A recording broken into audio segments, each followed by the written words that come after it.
马兰其人虽然算不上是聪明，但是他整人的鬼点子绝对非常多。他心里早就有了一个曝光钱红艳的办法，只是苦于自己腿脚不便，而且一个人也势单力薄，风险太大。但是有张桂芬他们3个人加入之后，情况就完全不同了。他们3个每天都跟钱红艳一家人居住在同一个屋檐下，而且这3人身强力壮，让他们爬高上低，肯定比自己方便得多。于是他便赶紧招呼3人到跟前，低声将自己的计划详细地告诉了3人。3人听完马兰的计划，也都觉得这里面可行性非常之高。于是张桂芬便拍着胸脯说道：马兰，这件事情你尽管放心，交给我们3个，我们肯定会按照你说的要求办好。说完他又道：不过你也得向我们保证，我们按你的要求办完之后，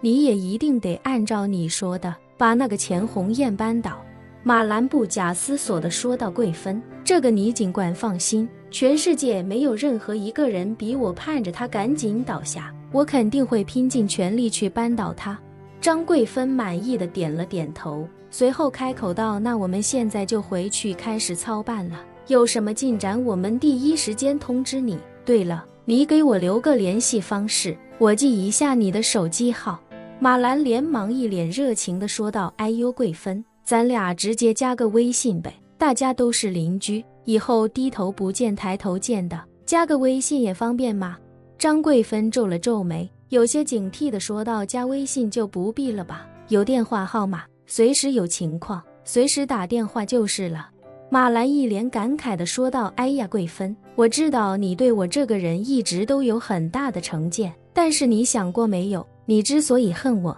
无非就是当初在监狱里头萧老太婆跟你灌输的那些。虽然我不知道她当时怎么跟你说的，但我猜肯定是说我这个儿媳妇不孝顺她这个婆婆，说我当初搬了别墅不让她住进来，还得说我把她赶出家门，又报警抓她进监狱，对不对？张桂芬下意识点了点头。当初在监狱里，萧老太太确实是一把鼻涕一把泪地控诉了马兰诸多罪行，但核心内容也就是马兰自己说的这3点。马兰苦笑一声，叹息道：哎，我知道桂芬你是一个孝顺的女儿，最见不得别人不孝敬父母和公婆，但是你想过没有，她萧老太婆是个什么好东西吗？你想想，你当初在监狱里帮了这个老太婆那么多，这个老太婆从心里真的感激你吗？她不过就是把你当成了一个可以利用的棋子，利用你的善良来实现打击我的目的而已，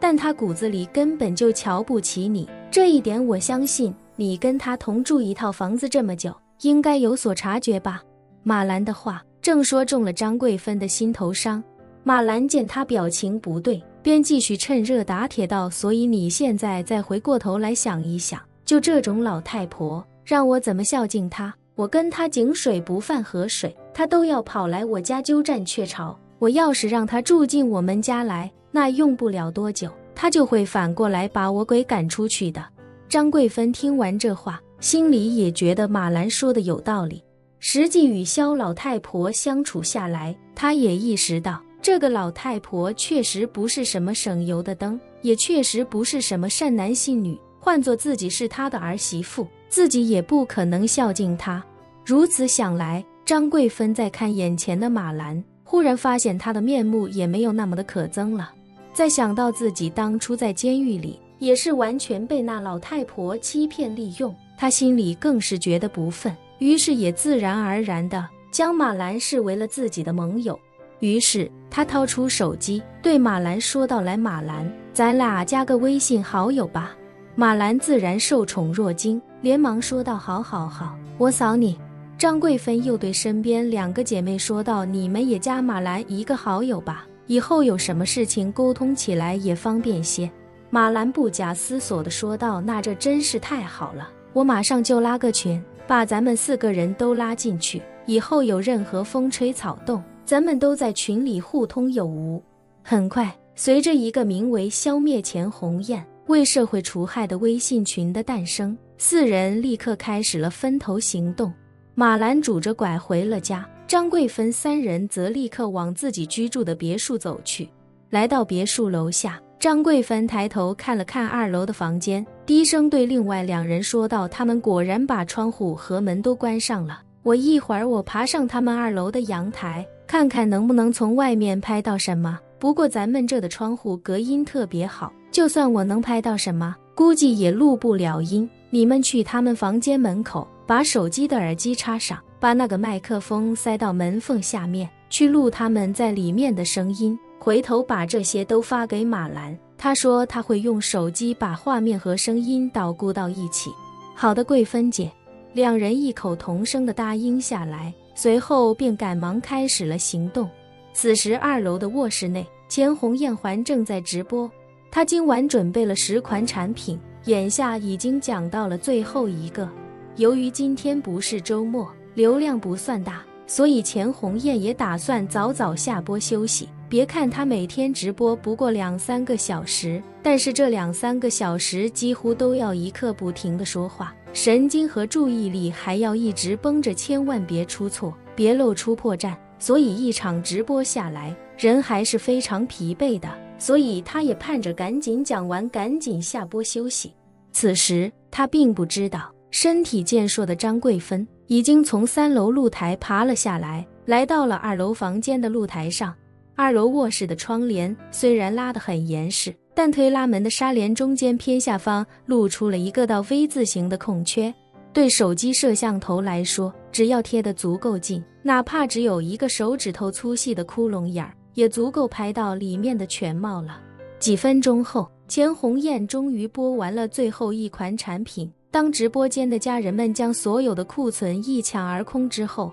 他便满脸虔诚地说道：“感谢所有家人们今天晚上对燕子的支持。燕子能养活瘫痪的老公和儿子，还有80多岁的婆婆，全靠家人们的帮助。燕子在这里感谢诸位家人们的帮助，谢谢了。”瘫痪在床的萧长乾也含糊不清地说道：“谢谢诸位。”萧海龙在另一张床上哽咽着说道：“谢谢大家的帮助，等我恢复了，一定在直播间里给大家鞠躬磕头。”穿得破破烂烂的萧老太太此时也颤颤巍巍地来到镜头前，双手不停地作揖道：“老婆子在这里，谢谢大家了，谢谢。”等所有人都道完谢，钱红艳依依不舍地再次与家人们告别，随后关闭了直播间。直播间关闭的那一刻，他立刻伸手将头上戴着的假发扯下来，露出一头非常考究的栗色卷发，不满地抱怨道：“妈的，